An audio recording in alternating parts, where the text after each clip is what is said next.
avec Eddy Jodiveau, le coach de l'équipe de Beaune. Quelle finale incroyable!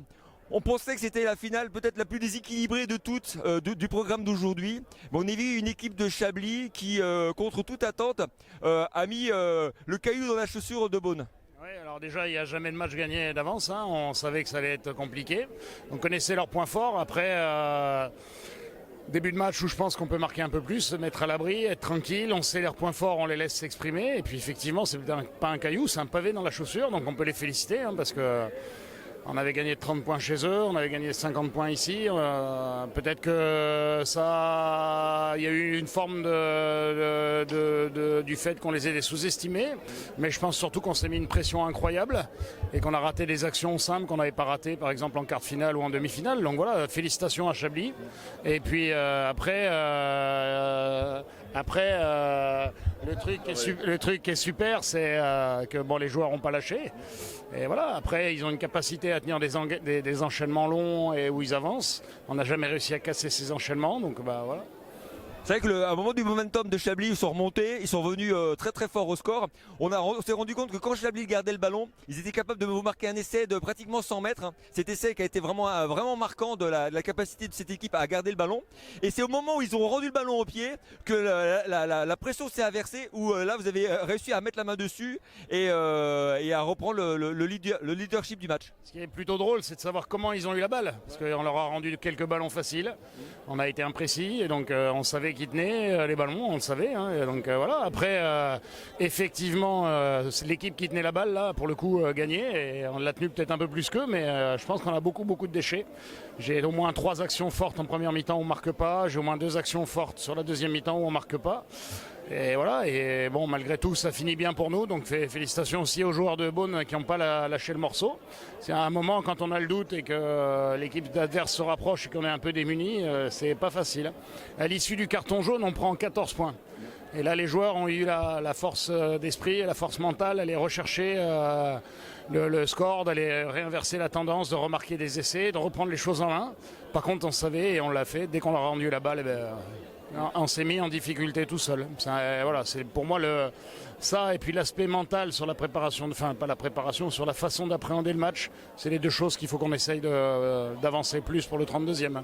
En 32e de finale, on va se projeter. Bien sûr que l'équipe de Beaune y va avec des ambitions. Après une saison que vous avez construite patiemment, sérieusement, on arrive maintenant à un stade de la compétition où on n'y va pas sans intention et sans désir de bien figurer. Ouais, alors c'est un peu plus complexe que ça. Là, on a écrit une histoire sympa. 3 chapitres ont été inscrits, hein, puisqu'on sort premier des poules, que ce soit de la première ou de la phase de qualification. On monte. Donc c'était le 2e chapitre en battant Autun, plutôt en étant bon. Et on est champion de Bourgogne, même si c'est dans la difficulté, dans la douleur, on va dire. Bon, c'est le 3e chapitre. Après, le 4e chapitre, maintenant, c'est les phases finales. C'est une question qu'on se pose depuis un petit moment. Qu'est-ce qu'on fait si on gagne ou si on perd la demi-finale? Comment on rebondit mentalement? Et puis je pense que là, c'est une vraie question. Après, le hasard des phases finales, c'est qu'on ne sait jamais contre qui on va tomber. Donc si on tombe un très très gros morceau d'entrée de jeu sur le 16e, voilà, après maintenant on a une équipe qui est armée. J'espère qu'aujourd'hui ça nous sert de comment dire, ça va nous servir aussi d'expérience et puis du fait de pouvoir avancer un peu mentalement, hein, parce que voilà, et de faire en sorte qu'on puisse aborder ce 32e et puis j'espère la suite avec un peu plus de sérénité. Et pour terminer, j'aurais fini de t'embêter, Eddy. C'est vrai que cette victoire, elle récompense aussi un club qui a vécu des moments compliqués ces dernières saisons. Un club qui travaille dans l'ombre, qui travaille modestement, humblement pour former les jeunes et qui a su rebondir après des moments compliqués. C'est vrai que c'est plus qu'un bouclier. Ouais, alors déjà, la première chose par rapport à ça, c'est qu'il faut tirer un grand coup de chapeau à Kevin Perrier, Alex Mancini et puis André Guachaud, qui en juillet 2023, c'était pas facile, ont pris le parti de repartir. Hein. Moi, j'y étais pas à ce moment-là. Il y avait 7 licenciés, ça s'est reconstruit, tout le monde a mis la main à la pâte. Il y a des joueurs qui se sont envoyés. Il y a les mecs qui ont été fiers et puis courageux, qui ont fait les choses. Et ça s'est reconstruit petit à petit. Après, ce qui est bien, c'est que La partie senior, elle monte en Fédéral 3, on est invaincu sur la saison, c'était le 20e match, 19 victoires, un match nul, donc c'est quand même plutôt bien. Et par contre, ce qu'il y a de bien, c'est qu'effectivement, tous les étages de la fusée sont en place avec une structuration du club et des salariés. Et voilà. Maintenant, je pense qu'il ne faut pas s'endormir, il faut bosser, parce que pour aller chercher des jeunes joueurs, que ce soit aussi attractif dans Beaune, et puis qu'on puisse avoir, là, il doit y avoir 80% des joueurs qui sont issus de l'école de rugby de Beaune sur la feuille aujourd'hui. L'idéal, ce serait de réussir à en sortir encore et encore, et pour ça, il faut prospecter, il faut bien bosser, et le travail qui a été enclenché, il faut le finir. Voilà. Bonne continuation et merci Eddy pour tout ce que tu as fait pour le club. Ouais, merci, c'est pas moi, je suis arrivé comme un cheveu sur la soupe. C'est les 3 premiers que j'ai cités qu'il faut vraiment féliciter, parce que quand ils sont repartis, ils ont eu le courage de repartir, et ils ont mis les mains dans le cambouis. Et il fallait le faire, parce que 7 licenciés au mois de juillet, c'était pas gagné. Je pense qu'il y a pas mal de clubs qui nous voyaient morts, il y a pas mal de clubs qui désiraient notre mort. Et par contre, quand je vois aujourd'hui, on joue avec 3 moins de 18, on a failli en monter un autre, 3 moins de 19. On a que les gamins de l'école de rugby à 4-5 joueurs près, donc c'est plutôt bien. Merci Eddy. Avec Sébastien Couchenet, le coach de l'équipe de Chablis, un coach certainement déçu par le résultat, parce que échouer comme ça à quelques points de la victoire face à l'ogre Benoît, on peut être déçu, mais immensément fier également. Alors, je dirais pas déçu en fin de compte, parce que très fier du comportement des joueurs sur le terrain.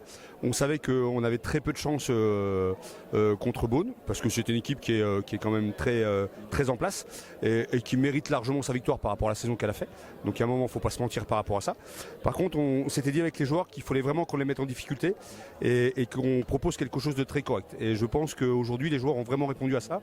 Et là-dessus, pour moi, on a perdu par rapport au score, mais pour moi, quelque part, c'est une petite victoire quand même par rapport à la prestation qu'on a fait, quoi. C'est vrai qu'on a beaucoup parlé de cet écart au classement entre les deux équipes. C'est vrai que Beaune a été vraiment l'équipe imbattue du championnat. Bien sûr, il y a l'image d'Épinal entre le vignoble beaunois et Villeneuve-Chablisien. Donc bien sûr, cette bonne guerre, et ça nourrit un petit peu les discours des amateurs de rugby. Mais c'est vrai que cette équipe de Chablis au niveau rugby lui a tenu net. Quand vous teniez le ballon, vous avez fait trembler cette équipe de Beaune. À un moment, ils en ont perdu hors latin, et notamment en deuxième mi-temps, où vous enchaînez des séquences extraordinaires, notamment un essai de 80 mètres. Ouais, là-dessus, on fait une très bonne deuxième mi-temps, qui n'est pas à notre origine. D'habitude, on a un peu de mal en deuxième mi-temps. On arrive à mettre la main sur le ballon, à proposer du jeu, à sortir le ballon rapidement, et on arrive vraiment à les mettre en difficulté. On arrive à scorer, ce qu'on n'a pas pu faire en première mi-temps. On fait un bon début de match sur cette première mi-temps où on ne score pas du tout. Ils viennent chez nous et dès qu'ils arrivent, ils scorent. Donc ça nous met un peu dedans. Par contre, on a su bien réagir et c'est ce qui les a mis un peu dans le doute, quoi. Alors c'est vrai que c'est une saison qui se termine sur une finale. C'était pas forcément l'objectif de départ, et je pense que Chablis est vraiment super content d'être à cette place-là. Mais l'appétit vient en mangeant. Comment on voit les chances championnat de France qui approchent? Bon, on va essayer de la jouer à 300%. Alors après, nous, on est sur le Challenge de France, on n'est pas sur le championnat de France. Ouais, donc voilà, après maintenant, c'est que du bonus. Déjà, cette finale, c'était déjà un gros bonus.